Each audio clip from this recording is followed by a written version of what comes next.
ಶಾಸಕರಾದ ಸುರೇಶ್ ಕುಮಾರ್ ಅವ್ರ ಜೊತೆಲಿದ್ದೀನಿ ಸರ್. ಇವತ್ತು 10 ಗಂಟೆಗೆ ಬಿಜೆಪಿ ರೈತ ಮೋರ್ಚಾದಿಂದ ಪ್ರತಿಭಟನೆ ಹಮ್ಮಿಕೊಳ್ಳಲಾಗಿರುವಂಥದ್ದು. ಒಂದು ಕಡೆ ಕಾಂಗ್ರೆಸ್ನವ್ರು ಹೇಳ್ತಿರುವಂಥದ್ದು, ಅಸಲಿಗೆ ಮೋಸ ಮಾಡಿರೋದೇ ಬಿಜೆಪಿಯವರು. ಕೇಂದ್ರ ಸರ್ಕಾರದಿಂದ ಅನುದಾನಗಳನ್ನ ರೈತರಿಗೆ ಕೊಡಬೇಕಾಗಿರೋದು ಕೊಟ್ಟಿಲ್ಲ. ಇವರು ಯಾವ ಕಾರಣಕ್ಕೆ ಹೋರಾಟ ಮಾಡ್ತೀರಂತ ಗೊತ್ತಿಲ್ಲ, ಬೆಳಗಾವಿ ಸಮಯವನ್ನು ವ್ಯರ್ಥ ಮಾಡ್ತಿದ್ದಾರೆ ಅಂತಾರೆ. ನಾವು ಸದನ ನಡೆಯೋದಕ್ಕೆ ತೊಂದರೆ ಕೊಡ್ತಾ ಇಲ್ಲ. ಸದನದಲ್ಲಿ ವಿಶೇಷವಾಗಿ ರೈತರ ಬಗ್ಗೆ, ಅದರಲ್ಲೂ ಉತ್ತರ ಕರ್ನಾಟಕದಲ್ಲಿ ರೈತರು ಎದುರಿಸ್ತಾರ ವಿವಿಧ ಸಮಸ್ಯೆಗಳ ಬಗ್ಗೆ, ಅತಿವೃಷ್ಟಿ ಬಗ್ಗೆ ಚರ್ಚೆ ಮಾಡಬೇಕು ಅಂತ ನಾವು ಕೂಡ ನಿಲುವಳಿ ಸೂಚನೆ ಮೂವ್ ಮಾಡಿದ್ದೀವಿ ಮತ್ತು ಚರ್ಚೆಗೆ ಅವಕಾಶ ಕೊಡ್ತೀವಿ ಅಂತ ಹೇಳಿದ್ದಾರೆ. ಆದರೆ ಸದನ ಹೊರಗಡೆ ಹೋರಾಟ ಮಾಡೋದ್ರಿಂದ ಸದನದ ಸಮಸ್ಯೆ ವೇಸ್ಟ್ ಆಗುತ್ತೆ ಅಂತ ಹೇಗೆ ಅಂತ ನನಗಂತೂ ಅರ್ಥ ಆಗೋದಿಲ್ಲ. ಮತ್ತು ಕಾಂಗ್ರೆಸ್ ಒಂದು ಜಾಯಮಾನ, ಏನು ಮಾಡಿದ್ರೂ ಕೂಡ ಕೇಂದ್ರ ಸರ್ಕಾರದ ಕಡೆ ಬೊಟ್ಟು ತೋರಿಸೋದು, ಸಮಾಜದಲ್ಲಿ ಏನೇ ಆದರೂ ಕೂಡ RSS ಕಾರಣ ಅನ್ನೋದು, ಇನ್ನೇನೋ ಕಾಣಿದ್ರೆ BJP ಹಿಂದಿನ ಸರ್ಕಾರ ಕಾರಣ ಅನ್ನೋದೇ ಒಂದು ಜಾಯಮಾನ ಆಗಿಬಿಟ್ಟಿದೆ. ಕಾಂಗ್ರೆಸ್ಸು ಈ ಮನಸ್ಥಿತಿಯಿಂದ ಆಚೆ ಬರೋವರೆಗೂ ರಾಜ್ಯ ಜನತೆಗೆ ಒಂದು ನೆಮ್ಮದಿ ಆಡಳಿತ ಕೊಡಲಿಕ್ಕೆ ಇವ್ರ ಕೈಲಿ ಆಗೋದಿಲ್ಲ. ಇವರು ಇಡೀ 2.5 ವರ್ಷ ಸಬೂಬು ಹುಡುಕ್ತಾನೆ ಬಂದರೆ ಹೊರತು ನಾವು ಪರಿಹಾರ ಕೊಡ್ತೀವಿ, ಇದು ಪರಿಹಾರ ಅಂತ ಒಬ್ಬ ಸಚಿವ ಒಬ್ಬ ಖಾತೆಯಲ್ಲಿ ಇವತ್ತು ಹೇಳೋ ಸ್ಥಿತಿನಲ್ಲಿ ಇಲ್ಲ. It shows miserable failure of this government. And ಪ್ರತಿ ಸಲ ಹುಡುಕ್ತಾ ಇರ್ತಾರೆ ಕಾರಣಗಳು, ಯಾರ ಮೇಲೆ ಕಾರಣ. ಇವತ್ತು ಬೆಳಗ್ಗೆ ಅದು ಯಾರ ಮೇಲೆ ಕಾರಣ, ಕೇಂದ್ರ ಸರ್ಕಾರ ಕಾರಣ, BJP ಕಾರಣ, ಹಿಂದಿನ ಸರ್ಕಾರ ಕಾರಣ, ಇದು ಈ ಮನಸ್ಥಿತಿಯಿಂದ ಆಚೆ ಬರಬೇಕು. ಈಗ ಆಂತರಿಕ ಕಚ್ಚಾಟ ಕಾಂಗ್ರೆಸ್ನಲ್ಲಿ ನೀವು ನೋಡಿದಿರಿ, ಇಡೀ ರಾಜ್ಯ ನೋಡಿದೆ. ಇಬ್ಬರು ಮನೇಲಿ ಇಬ್ರು ತಿಂಡಿ ತಿಂತಾರೆ, ನಾವೆಲ್ಲ ಒಗ್ಗಟ್ಟಾಗಿದ್ದೀವಿ ಅಂತ ಹೇಳಿದ್ಮೇಲೂ ಕೂಡ ಯತೀಂದ್ರ ಸಿದ್ದರಾಮಯ್ಯನವರು ನಿನ್ನೆ ಇಲ್ಲ ನಮ್ಮ ತಂದೆನೇ ಇನ್ನ 2.5 ವರ್ಷ ಕಂಟಿನ್ಯೂ ಆಗ್ತಾರೆ ಅಂದಾಗ ಮತ್ತೆ ಗೊಂದಲ ಶುರುವಾಗ್ತಿದೆ. ಈಗ ನನಗನ್ಸುತ್ತೆ ಕಾಂಗ್ರೆಸ್ ಹೈಕಮಾಂಡು ತನ್ನ ಎಲ್ಲ ನೈತಿಕ ಶಕ್ತಿನ ಕಳ್ಕೊಂಡ್ಬಿಟ್ಟಿದೆ. ಯಾರಿಗೂ ಏನೂ ಹೇಳೋ ಸ್ಥಿತಿನಲ್ಲಿ ಇಲ್ಲ, ಅಥವಾ ಅವ್ರು ಏನು ಹೇಳಿದ್ರು ಕೂಡ ನಾವು ಕೇಳಲ್ಲ ಅಂತ ಒಂದು. ಮತ್ತು ಇದು ಪ್ರತ್ಯಕ್ಷವಾಗಿ ಹೋರಾಡೋದಕ್ಕಿಂತ ಪರೋಕ್ಷ ಹೋರಾಟಗಳು ಜಾಸ್ತಿ ಆಗ್ತಾಯಿದೆ. ಸಿದ್ದರಾಮಯ್ಯನವ್ರು ಮಾತಾಡೋದಿಲ್ಲ, ಸೊ ಅವ್ರ ಮಗ ಮಾತಾಡ್ತಾರೆ. DK ಶಿವಕುಮಾರ್ ಮಾತಾಡೋದಿಲ್ಲ, ಅದಕ್ಕೆ ಅವ್ರ ತಮ್ಮ ಅಥವಾ ಇನ್ಯಾರೋ ಮಾತಾಡ್ತಾರೆ, ಇನ್ಯಾರೋ ಶಾಸಕ ಮಾತಾಡ್ತಾರೆ. ಒಟ್ಟಾರೆ ನನ್ನ ಪ್ರಕಾರ ರಾಜ್ಯದ ಜನತೆಗೆ ಮನರಂಜನಾ ತೆರಿಗೆ ರಹಿತ ಮನರಂಜನೆ ಇವತ್ತು ಸಿಗ್ತಾಯಿದೆ, ಪುಕ್ಕಟೆ ಮನರಂಜನೆ ಸಿಗ್ತಿದೆ. ಇದರಿಂದ ದೊಡ್ಡ ನಾನು ಸಮಸ್ಯೆ ನೋಡ್ತಾ ಇರೋದು ಆಡಳಿತ ಯಂತ್ರದ ಬಗ್ಗೆ ಮೇಲೆ ತುಂಬ ದುಷ್ಪರಿಣಾಮ ಬೀಳ್ತಾಯಿದೆ. ಮುಖ್ಯಮಂತ್ರಿ ಯಾರು ಅಂತ, ಮುಖ್ಯಮಂತ್ರಿ ಯಾರು, ಎಷ್ಟು ದಿವಸ, ಇದು ಟೆಂಟೇಟಿವಾ, ಇದು ತಾತ್ಕಾಲಿಕನ, ಮಾರ್ಚ್ವರೆಗ, ಜನವರಿವರೆಗ, ಈ ಒಂದು ಭಾವನೆ ಆಡಳಿತ ಶಾಹಿನಲ್ಲಿ ಆಡಳಿತ ಅಧಿಕಾರಿಗಳಲ್ಲಿ ಬಂದುಬಿಟ್ರೆ ಸೊ ಪ್ರಗತಿ ಅನ್ನೋದು ಭಾಳ ಮರೀಚಿಕೆ ಆಗುತ್ತೆ. ಯಾವುದೇ ಒಂದು ನಾವು ಅಭಿವೃದ್ಧಿನ ನಾವು ನೋಡ್ಲಿಕ್ಕೆ ಆಗೋದಿಲ್ಲ. ಇಷ್ಟಾಗಿತ್ತು ಶಾಸಕರಾದಂಥ ಸುರೇಶ್ ಕುಮಾರ್ ಅವರ ಮತ್ತು ಕ್ಯಾಮರಾ ಪರ್ಸನ್ ಸದಾನಂದ್ ಜೊತೆ ಅಭಿಷೇಕ್ BV, ರಿಪಬ್ಲಿಕ್ ಕನ್ನಡ, ಬೆಳಗಾವಿ. ಶಾಸಕರಾದ ಸುರೇಶ್ ಕುಮಾರ್ ಅವ್ರ ಜೊತೆಲಿದ್ದೀನಿ ಸರ್. ಇವತ್ತು 10 ಗಂಟೆಗೆ ಬಿಜೆಪಿ ರೈತ ಮೋರ್ಚಾದಿಂದ ಪ್ರತಿಭಟನೆ ಹಮ್ಮಿಕೊಳ್ಳಲಾಗಿರುವಂಥದ್ದು. ಒಂದು ಕಡೆ ಕಾಂಗ್ರೆಸ್ನವ್ರು ಹೇಳ್ತಿರುವಂಥದ್ದು, ಅಸಲಿಗೆ ಮೋಸ ಮಾಡಿರೋದೇ ಬಿಜೆಪಿಯವರು. ಕೇಂದ್ರ ಸರ್ಕಾರದಿಂದ ಅನುದಾನಗಳನ್ನ ರೈತರಿಗೆ ಕೊಡಬೇಕಾಗಿರೋದು ಕೊಟ್ಟಿಲ್ಲ. ಇವರು ಯಾವ ಕಾರಣಕ್ಕೆ ಹೋರಾಟ ಮಾಡ್ತೀರಂತ ಗೊತ್ತಿಲ್ಲ, ಬೆಳಗಾವಿ ಸಮಯವನ್ನು ವ್ಯರ್ಥ ಮಾಡ್ತಿದ್ದಾರೆ ಅಂತಾರೆ. ನಾವು ಸದನ ನಡೆಯೋದಕ್ಕೆ ತೊಂದರೆ ಕೊಡ್ತಾ ಇಲ್ಲ. ಸದನದಲ್ಲಿ ವಿಶೇಷವಾಗಿ ರೈತರ ಬಗ್ಗೆ, ಅದರಲ್ಲೂ ಉತ್ತರ ಕರ್ನಾಟಕದಲ್ಲಿ ರೈತರು ಎದುರಿಸ್ತಾರ ವಿವಿಧ ಸಮಸ್ಯೆಗಳ ಬಗ್ಗೆ, ಅತಿವೃಷ್ಟಿ ಬಗ್ಗೆ ಚರ್ಚೆ ಮಾಡಬೇಕು ಅಂತ ನಾವು ಕೂಡ ನಿಲುವಳಿ ಸೂಚನೆ ಮೂವ್ ಮಾಡಿದ್ದೀವಿ ಮತ್ತು ಚರ್ಚೆಗೆ ಅವಕಾಶ ಕೊಡ್ತೀವಿ ಅಂತ ಹೇಳಿದ್ದಾರೆ. ಆದರೆ ಸದನ ಹೊರಗಡೆ ಹೋರಾಟ ಮಾಡೋದ್ರಿಂದ ಸದನದ ಸಮಸ್ಯೆ ವೇಸ್ಟ್ ಆಗುತ್ತೆ ಅಂತ ಹೇಗೆ ಅಂತ ನನಗಂತೂ ಅರ್ಥ ಆಗೋದಿಲ್ಲ.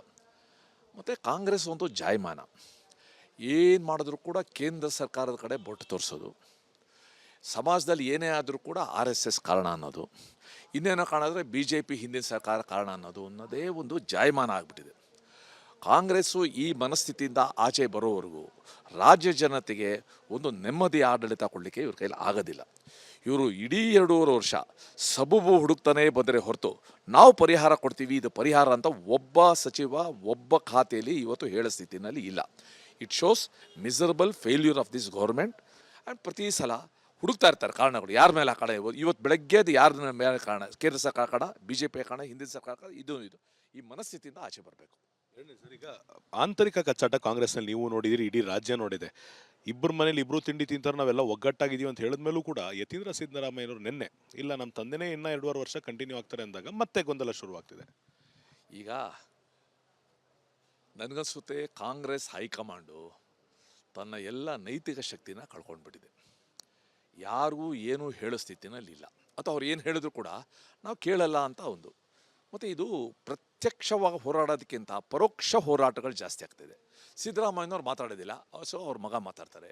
ಡಿ ಕೆ ಶಿವಕುಮಾರ್ ಮಾತಾಡೋದಿಲ್ಲ, ಅದಕ್ಕೆ ಅವರ ತಮ್ಮ ಅಥವಾ ಇನ್ಯಾರೋ ಮಾತಾಡ್ತಾರೆ, ಇನ್ಯಾರೋ ಶಾಸಕ ಮಾತಾಡ್ತಾರೆ. ಒಟ್ಟಾರೆ ನನ್ನ ಪ್ರಕಾರ ರಾಜ್ಯದ ಜನತೆಗೆ ಮನರಂಜನಾ ತೆರಿಗೆ ರಹಿತ ಮನರಂಜನೆ ಇವತ್ತು ಸಿಗ್ತಾಯಿದೆ, ಪುಕ್ಕಟೆ ಮನರಂಜನೆ ಸಿಗ್ತಿದೆ. ಇದರಿಂದ ದೊಡ್ಡ ನಾನು ಸಮಸ್ಯೆ ನೋಡ್ತಾ ಇರೋದು ಆಡಳಿತ ಯಂತ್ರದ ಬಗ್ಗೆ ಮೇಲೆ ತುಂಬ ದುಷ್ಪರಿಣಾಮ ಬೀಳ್ತಾ ಇದೆ. ಮುಖ್ಯಮಂತ್ರಿ ಯಾರು ಅಂತ, ಮುಖ್ಯಮಂತ್ರಿ ಯಾರು, ಎಷ್ಟು ದಿವಸ, ಇದು ಟೆಂಟೇಟಿವಾ, ಇದು ತಾತ್ಕಾಲಿಕನ, ಮಾರ್ಚ್ವರೆಗ, ಜನವರಿವರೆಗ, ಈ ಒಂದು ಭಾವನೆ ಆಡಳಿತ ಶಾಹಿನಲ್ಲಿ ಆಡಳಿತ ಅಧಿಕಾರಿಗಳಲ್ಲಿ ಬಂದುಬಿಟ್ರೆ ಸೊ ಪ್ರಗತಿ ಅನ್ನೋದು ಭಾಳ ಮರೀಚಿಕೆ ಆಗುತ್ತೆ. ಯಾವುದೇ ಒಂದು ನಾವು ಅಭಿವೃದ್ಧಿನ ನಾವು ನೋಡ್ಲಿಕ್ಕೆ ಆಗೋದಿಲ್ಲ. ಇಷ್ಟಾಗಿತ್ತು ಶಾಸಕರಾದಂಥ ಸುರೇಶ್ ಕುಮಾರ್ ಅವರ ಮತ್ತು ಕ್ಯಾಮರಾ ಪರ್ಸನ್ ಸದಾನಂದ್ ಜೊತೆ ಅಭಿಷೇಕ್ ಬಿವಿ, ರಿಪಬ್ಲಿಕ್ ಕನ್ನಡ, ಬೆಳಗಾವಿ. ಶಾಸಕರಾದ ಸುರೇಶ್ ಕುಮಾರ್ ಅವ್ರ ಜೊತೆಲಿದ್ದೇನೆ ಸರ್. ಇವತ್ತು 10 ಗಂಟೆಗೆ ಬಿಜೆಪಿ ರೈತ ಮೋರ್ಚಾದಿಂದ ಪ್ರತಿಭಟನೆ ಹಮ್ಮಿಕೊಳ್ಳಲಾಗಿರುವಂಥದ್ದು. ಒಂದು ಕಡೆ ಕಾಂಗ್ರೆಸ್ನವ್ರು ಹೇಳ್ತಿರೋಂಥದ್ದು ಅಸಲಿಗೆ ಮೋಸ ಮಾಡಿರೋದೇ ಬಿಜೆಪಿಯವರು, ಕೇಂದ್ರ ಸರ್ಕಾರದಿಂದ ಅನುದಾನಗಳನ್ನು ರೈತರಿಗೆ ಕೊಡಬೇಕಾಗಿರೋದು ಕೊಟ್ಟಿಲ್ಲ, ಇವರು ಯಾವ ಕಾರಣಕ್ಕೆ ಹೋರಾಟ ಮಾಡ್ತೀರಂತ ಗೊತ್ತಿಲ್ಲ, ಬೆಳಗಾವಿ ಸಮಯವನ್ನು ವ್ಯರ್ಥ ಮಾಡ್ತಿದ್ದಾರೆ ಅಂತಾರೆ. ನಾವು ಸದನ ನಡೆಯೋದಕ್ಕೆ ತೊಂದರೆ ಕೊಡ್ತಾ ಇಲ್ಲ.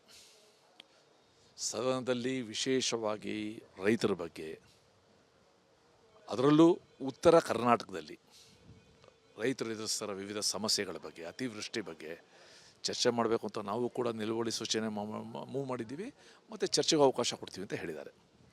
ಆದರೆ ಸದನ ಹೊರಗಡೆ ಹೋರಾಟ ಮಾಡೋದ್ರಿಂದ ಸದನದ ಸಮಸ್ಯೆ ವೇಸ್ಟ್ ಆಗುತ್ತೆ ಅಂತ ಹೇಗೆ ಅಂತ ನನಗಂತೂ ಅರ್ಥ ಆಗೋದಿಲ್ಲ. ಮತ್ತು ಕಾಂಗ್ರೆಸ್ ಒಂದು ಜಾಯಮಾನ, ಏನು ಮಾಡಿದ್ರೂ ಕೂಡ ಕೇಂದ್ರ ಸರ್ಕಾರದ ಕಡೆ ಬೊಟ್ಟು ತೋರಿಸೋದು, ಸಮಾಜದಲ್ಲಿ ಏನೇ ಆದರೂ ಕೂಡ RSS ಕಾರಣ ಅನ್ನೋದು, ಇನ್ನೇನೋ ಕಾಣಿದ್ರೆ BJP ಹಿಂದಿನ ಸರ್ಕಾರ ಕಾರಣ ಅನ್ನೋದೇ ಒಂದು ಜಾಯಮಾನ ಆಗಿಬಿಟ್ಟಿದೆ. ಕಾಂಗ್ರೆಸ್ಸು ಈ ಮನಸ್ಥಿತಿಯಿಂದ ಆಚೆ ಬರೋವರೆಗೂ ರಾಜ್ಯ ಜನತೆಗೆ ಒಂದು ನೆಮ್ಮದಿ ಆಡಳಿತ ಕೊಡಲಿಕ್ಕೆ ಇವ್ರ ಕೈಲಿ ಆಗೋದಿಲ್ಲ. ಇವರು ಇಡೀ 2.5 ವರ್ಷ ಸಬೂಬು ಹುಡುಕ್ತಾನೆ ಬಂದರೆ ಹೊರತು ನಾವು ಪರಿಹಾರ ಕೊಡ್ತೀವಿ, ಇದು ಪರಿಹಾರ ಅಂತ ಒಬ್ಬ ಸಚಿವ ಒಬ್ಬ ಖಾತೆಯಲ್ಲಿ ಇವತ್ತು ಹೇಳೋ ಸ್ಥಿತಿನಲ್ಲಿ ಇಲ್ಲ. It shows miserable failure of this government. And ಪ್ರತಿ ಸಲ ಹುಡುಕ್ತಾ ಇರ್ತಾರೆ ಕಾರಣಗಳು, ಯಾರ ಮೇಲೆ ಕಾರಣ. ಇವತ್ತು ಬೆಳಗ್ಗೆದು ಯಾರ ಮೇಲೆ ಕಾರಣ, ಕೇಂದ್ರ ಸರ್ಕಾರ ಕಾರಣ, BJP ಕಾರಣ, ಹಿಂದಿನ ಸರ್ಕಾರ ಕಾರಣ, ಇದು ಈ ಮನಸ್ಥಿತಿಯಿಂದ ಆಚೆ ಬರಬೇಕು. ಈಗ ಆಂತರಿಕ ಕಚ್ಚಾಟ ಕಾಂಗ್ರೆಸ್ನಲ್ಲಿ ನೀವು ನೋಡಿದಿರಿ, ಇಡೀ ರಾಜ್ಯ ನೋಡಿದೆ. ಇಬ್ಬರ ಮನೇಲಿ ಇಬ್ರು ತಿಂಡಿ ತಿಂತಾರೆ, ನಾವೆಲ್ಲ ಒಗ್ಗಟ್ಟಾಗಿದ್ದೀವಿ ಅಂತ ಹೇಳಿದ್ಮೇಲೂ ಕೂಡ ಯತೀಂದ್ರ ಸಿದ್ದರಾಮಯ್ಯನವರು ನಿನ್ನೆ ಇಲ್ಲ ನಮ್ಮ ತಂದೆನೇ ಇನ್ನೂ 2.5 ವರ್ಷ ಕಂಟಿನ್ಯೂ ಆಗ್ತಾರೆ ಅಂದಾಗ ಮತ್ತೆ ಗೊಂದಲ ಶುರುವಾಗ್ತಿದೆ. ಈಗ ನನಗನ್ಸುತ್ತೆ ಕಾಂಗ್ರೆಸ್ ಹೈಕಮಾಂಡು ತನ್ನ ಎಲ್ಲ ನೈತಿಕ ಶಕ್ತಿನ ಕಳ್ಕೊಂಡ್ಬಿಟ್ಟಿದೆ. ಯಾರಿಗೂ ಏನೂ ಹೇಳೋ ಸ್ಥಿತಿನಲ್ಲಿ ಇಲ್ಲ, ಅಥವಾ ಅವ್ರು ಏನು ಹೇಳಿದ್ರು ಕೂಡ ನಾವು ಕೇಳಲ್ಲ ಅಂತ ಒಂದು. ಮತ್ತು ಇದು ಪ್ರತ್ಯಕ್ಷವಾಗಿ ಹೋರಾಡೋದಕ್ಕಿಂತ ಪರೋಕ್ಷ ಹೋರಾಟಗಳು ಜಾಸ್ತಿ ಆಗ್ತಿದೆ. ಸಿದ್ದರಾಮಯ್ಯನವ್ರು ಮಾತಾಡೋದಿಲ್ಲ, ಸೊ ಅವ್ರ ಮಗ ಮಾತಾಡ್ತಾರೆ. ಡಿ ಕೆ ಶಿವಕುಮಾರ್ ಮಾತಾಡೋದಿಲ್ಲ, ಅದಕ್ಕೆ ಅವರ ತಮ್ಮ ಅಥವಾ ಇನ್ಯಾರೋ ಮಾತಾಡ್ತಾರೆ, ಇನ್ಯಾರೋ ಶಾಸಕ ಮಾತಾಡ್ತಾರೆ. ಒಟ್ಟಾರೆ ನನ್ನ ಪ್ರಕಾರ ರಾಜ್ಯದ ಜನತೆಗೆ ಮನರಂಜನಾ ತೆರಿಗೆ ರಹಿತ ಮನರಂಜನೆ ಇವತ್ತು ಸಿಗ್ತಾಯಿದೆ, ಪುಕ್ಕಟೆ ಮನರಂಜನೆ ಸಿಗ್ತಿದೆ. ಇದರಿಂದ ದೊಡ್ಡ ನಾನು ಸಮಸ್ಯೆ ನೋಡ್ತಾ ಇರೋದು ಆಡಳಿತ ಯಂತ್ರದ ಬಗ್ಗೆ ಮೇಲೆ ತುಂಬ ದುಷ್ಪರಿಣಾಮ ಬೀಳ್ತಾ ಇದೆ.